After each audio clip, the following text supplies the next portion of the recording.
It's the last Derby prep weekend of 2023. We're going to Aqueduct for the Wood Memorial.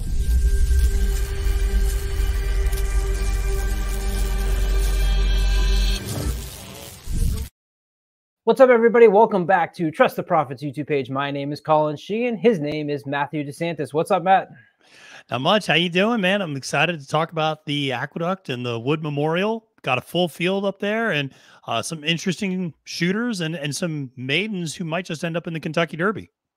Absolutely. This is another 100-point race as we march towards the 2023 Kentucky Derby. This weekend's prep races are those horses 20 through 45 that are trying to make that leap up to get into the top 20. You have some horses in here such as Hit Show, Arctic Arrogance, General Banker, horses that have been along the trail trying to make their way to the gate, and they just haven't made it. Let's be honest. This field has come up to me, a little underwhelming. You have Hit Show in the number 13 hole, which is an interesting draw, and you've got Arctic Arrogance, who we've seen along the line here. I think the fact that you have number 1 Dreamlike as your second morning line favorite at 7-2, a horse that hasn't even won. Am I onto something here? Yeah, I think so. I think it speaks to the overall caliber of the field. And you're right. I mean, Dreamlike is a super talented horse, ran actually tied for the best speed figure in this entire field last time out, actually. It has a 91 buyer speed figure. Hit Show also ran a 91. The difference was Hit Show's 91 was in a stakes race. Dreamlike still can't even break its maiden. Dreamlike faced some really good competition, a horse that a lot of people like Arthur's Ride in that first time effort out at Gulfstream Park. So has run up against some nice horses in the maiden categories, gets the blinkers on here, has the inside rail. It'll be interesting to see how this horse runs for Todd Pletcher. Yeah, $975,000 purchase. The one thing to always pay attention to, sired by Gunrunner.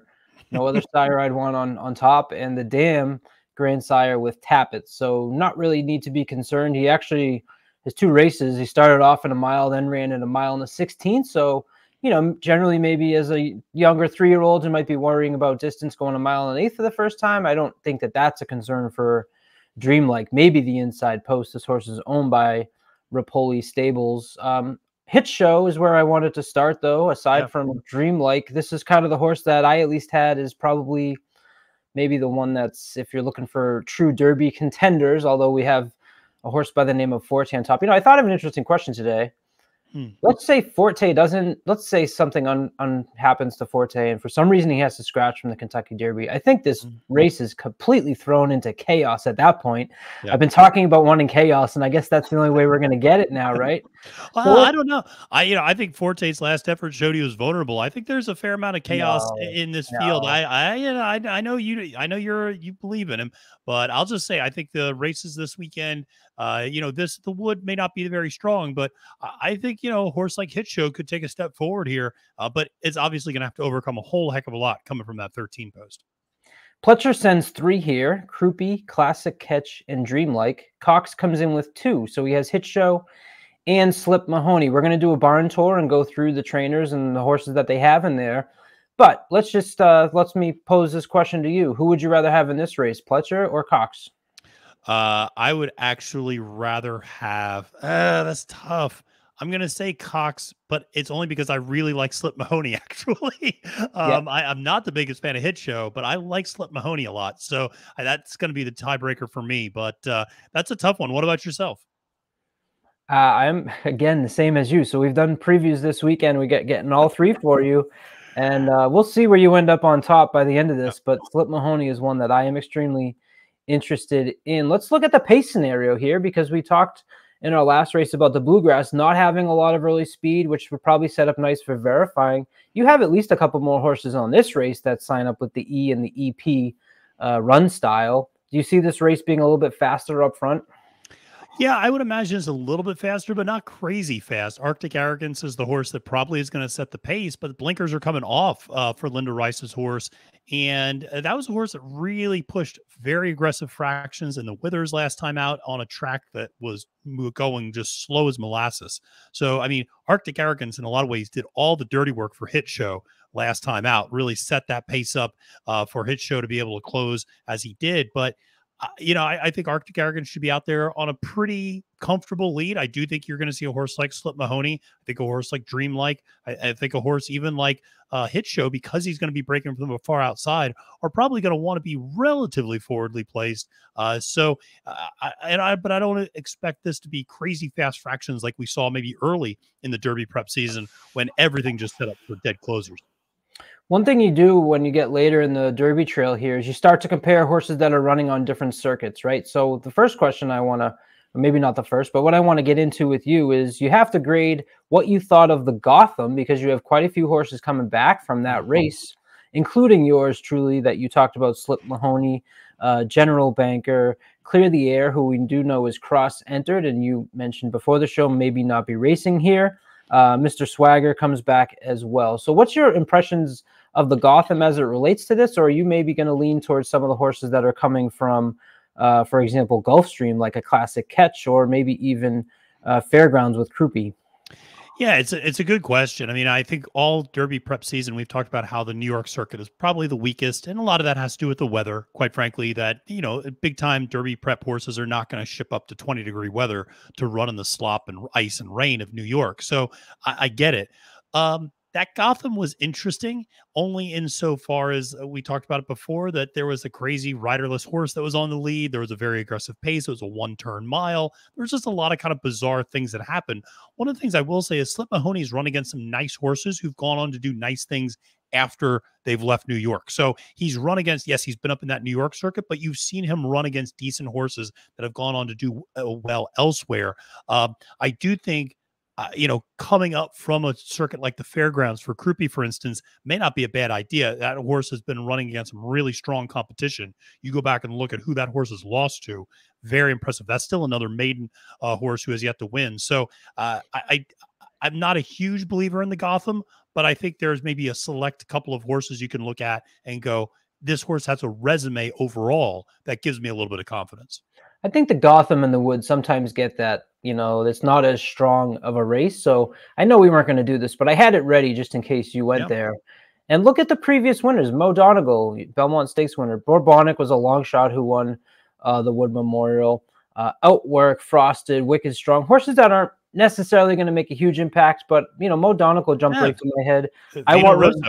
I want Revenge as a horse that I always think about back in 08 or 09, who scratched, unfortunately, for the Kentucky Derby. I absolutely love that horse, was never the same after the Wood Memorial. But, Mo Donegal is certainly one that jumps right out as a strong horse that came back to win the Belmont last year. Yeah, and remember that race actually in the Remsen, if you go back to that New York circuit as 2-year-olds, was Mo Donegal versus Zandon. Zandon, of course, came back and run third in the Kentucky Derby, a very good horse in his own right. So obviously won the Bluegrass as well. So, that race came back live before, and I think this is a very interesting field. I think it's a very evenly matched field, and I think that it's a field where you can get a price. Yep, of the 3 prep races, that's exactly where I was going to go. You read my mind. Of the 3 big prep races this week, if you're a long shot player, this is where I'd be going to try and find my prices compared to some of the other top heavy, possible horses that you have in the other races. We'll take a look at the prime power number. I always tell you that 10-point spread kind of gives you a sense of how, close of a race it might be. And you've got another 7, 8, 9 horses that are right within that with Hit Show. So I will certainly be going for a price. Does this kind of do the prime powers kind of line up for you as far as how competitive the race will be? Yeah, I think so. Absolutely. And I think any of those horses within 10 points, you can make a really strong argument for making the case to win this particular race. I think there's a lot of parity in this field, and especially with Hit Show drawing to the far outside, probably having to go 3-4 wide, potentially get a wide trip, may not have as much pace to run into. Arctic Arrogance, we'll see how Linda Rice's horses does in this spot. That's a horse that's never been out of the exacta before in his career. 6 career starts, 2 wins, 4 seconds. Hard not to knock that form. But like I said, then you see a horse like Croupi, with that 133.8 prime power ranking. Yeah, I like a lot of these horses. So with that, one thing we like to do here on this show is give a top pick and a value play. We want to get you find your price. Where are you going, Matt, for your top pick in the Wood Memorial? Well, I am going to go with Slip Mahoney at 5-1 for the on the morning line. I just have a feeling this horse is sitting on a big race. It's one of those things where I'm not 100% sold on Arctic Arrogance. I'm not 100% sold on Hit Show. Dreamlike was intriguing. Definitely took a very long look at that horse and probably is my second choice, actually. But I think I'm going to try to chase a little bit of value and try to get Slip Mahoney across the finish line first. So we've done about 7 or 8 of these, and we've never been on the same top pick. We just taped the Bluegrass. We're on the same top pick. We're taping this show. We're on the same top pick. I also like Slip Mahoney on top, and you didn't even mention my reasons, which I'm going to add to what you like. Please do. Sired by Arrogate. Can't go wrong there. Remember, this horse probably wants more distance. The last 3 races have all been at a mile. If you're high on Tapit Trice, how can you not be high on Slip Mahoney, who only lost by a neck in the maiden at Aqueduct, right? Came back, beat Crouppy by a head. Now, let's go back and look at that last race in the Gotham. The one that you talked about was crazy. We had a horse loose on the lead. Slip Mahoney was so wide, I think he grabbed a cigar from the cigar bar in the grandstand as he was coming down the stretch. It did keep him nice and clear of that trouble that was in early. There was a muddy track, so he wasn't taking kickback. But look at the past performance. He was 9 wide and 8 wide on the turn and finished, well beaten by Raise Cane, but I think you take a shot here at 6-1. Slip Mahoney.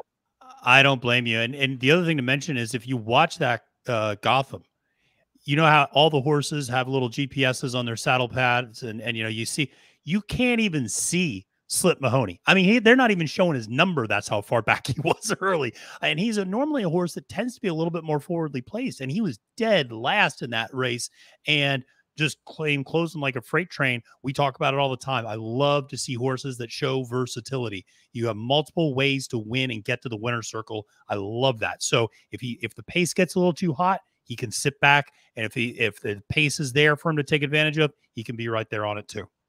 All right, let's see if we go 2 for 2. Where are you going for your value play? Well, I'm going to go with the horse that I have. First of all, let me say, I really wanted to pick General Banker. I love General Banker as a horse. This is a horse that gets absolutely obliterated, but it hits 3rd place every single time, it feels like. The last several times out, it is the funniest thing to see because he finishes 3rd by 9 at the Gotham, 3rd by 11 3/4 at the Withers, 3rd by 7.5 at the Jerome. But guess what? He's just been laughing all the way to the bank because he's been getting Kentucky Derby prep points that whole time, finishing 3rd in these races. So all he needs to do is hit another 3rd, and he's in the starting gate for sure. But ultimately, I'm going to go with Crouppy. A maiden at 12-1 on the morning line. This is a horse I really liked when he was running down at the fairgrounds, and he was coming running late in that race. He needs to get away better. I feel like we say that about a lot of Todd Pletcher horses this offseason, but he's a horse that if he gets away a little bit better than he normally does, if he can sit, I feel like I'm making the argument for Red Route 1 a little bit, but if he can sit a little bit closer mid-pack, I really think this is a horse that has a great late kick. He's going to like all the distance you want to give him. Also gets Kendrick Carmouche back, and Carmouche rode him two races back, finishing 2nd in that main race too. You're on top pick, Slip Mahoney. I'm going to go a little wild here, and my value play is going to be number 10, Uncle Jake at 20-1. I have interest in this horse, especially we've talked about this race being probably a little bit more wide open. This horse is going to want the distance. It's a $675,000 purchase in the Keelan sale, sired by Uncle Mo. The Dam was a stakes winner, had 4 starters that have won 3 times. An interesting thing here, which is probably why you didn't put, this is a horse that was trained by Bob Baffert. Yeah.